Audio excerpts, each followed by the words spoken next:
প্রধানমন্ত্রী শেখ হাসিনার সঙ্গে বৈঠকের পর ১৪ দলের মধ্যে আর কোনো দূরত্ব থাকবে না বলে আশা প্রকাশ করেছেন আওয়ামী লীগ সাধারণ সম্পাদক ওবায়দুল কাদের। বৃহস্পতিবার রাতে গণভবনে প্রধানমন্ত্রীর সভাপতিত্বে প্রায় ৩.৫ ঘণ্টা বৈঠক শেষে কথা বলেন তিনি।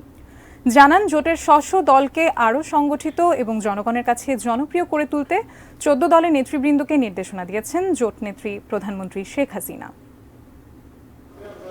দ্বাদশ জাতীয় সংসদ নির্বাচনের প্রায় ৪.৫ মাস পর গণভবনে ১৪ দলীয় জোটের বৈঠক। ১৪ দলের কেন্দ্রীয় নেতাদের সঙ্গে জোট নেতা প্রধানমন্ত্রী শেখ হাসিনার এই বৈঠক সন্ধ্যা ৭টায় শুরু হয়ে চলে ৩.৫ ঘণ্টা।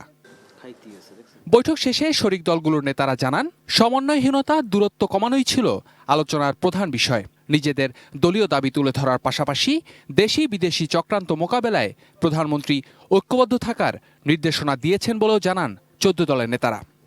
যে ১৮ দলের নির্বাচনের পরে আওয়ামী লীগের তরফ থেকে আমাদের নির্বাচনে প্রার্থী দেওয়া হয়েছে। রাজশাহীতে আমরা দেখলাম সেখানে আওয়ামী লীগ আমাদের নৌকার বিরুদ্ধে দাঁড়িয়ে লড়াই করলো এবং আমাদের বলছেন যে আমাদের ভোট নেই, কিন্তু দেখা গেল যে আমাদের ফজলে হোসেন বাদশা আওয়ামী লীগ বাদ দিয়ে যে ভোট পেয়েছেন সে ভোটের পরিমাণ অনেক বেশি। ইউনূস সাহেবের বিরুদ্ধে আওয়ামী লীগ নেতারা দাঁড়িয়ে তারা তাকে হারিয়ে দেওয়ার ব্যবস্থা করেছে। এবং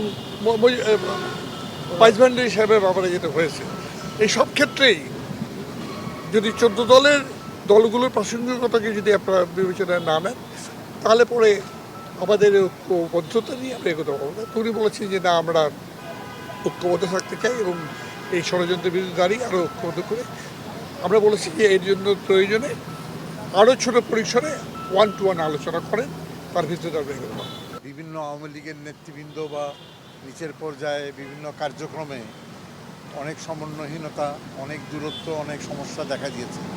এই বিষয়গুলো উল্লেখ করা হয়েছে এবং আজকে রাজনীতির প্রেক্ষাপটে ১৪ দলের প্রাসঙ্গিকতা কী সেই বিষয়ে আলোচনা হয়েছে।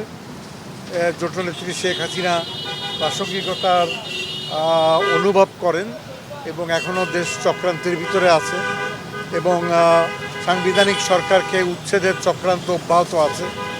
রাজনৈতিক মোল্লারা ঘাড়ের উপরে নিঃশ্বাস ফেলছে। সাম্প্রদায়িকতা একটা বিরাট সমস্যা দেখা দিয়েছে। অর্থনীতিতে লুটপাটতন্ত্র, বখরাতন্ত্র এবং গুন্ডাবাজি এবং শাসনের ঘাটতির সমস্যা দেখা দিয়েছে। এইসব সমস্যা উল্লেখ করা হয়েছে। এখন এই সব কিছু নিয়ে আলোচনা করে যার যার দলের থেকে আবার বোঝাপড়া করে ভবিষ্যৎ কার্যক্রম নির্ধারণ করা হবে। এদিকে আওয়ামী লীগের সাধারণ সম্পাদক ওবায়দুল কাদের বলছেন, সমসাময়িক নানান বিষয় ছাড়াও অসাম্প্রদায়িক বাংলাদেশ গড়তে ১৪ দলকে আরও সংগঠিত করার নির্দেশ দিয়েছেন প্রধানমন্ত্রী শেখ হাসিনা। আশা প্রকাশ করেছেন এই বৈঠকের মধ্য দিয়ে জোটের মধ্যে থাকা দূরত্ব কমবে। আমার মনে হয় একটা ভালো মিটিং হয়েছে। অনেকের মনে হয়তো একটু কষ্ট বা অভিমান ছিল। আজকে এই নেত্রী দীর্ঘক্ষণ ৩.৫ ঘণ্টা তাদের বক্তব্য শুনেছে এবং এটা তাদের যা বলার সবাই বিস্তারিত বলতে পেরেছে এবং এতে ১৪ দলের নেতারাও মনে হয় যে দূরত্বের কথাটা বলা হোক সেটা আর থাকবে না। এটাই আজকে সবার পর আমি এক কথা বলব। শফিকুল হক, এটিএন নিউজ, ঢাকা।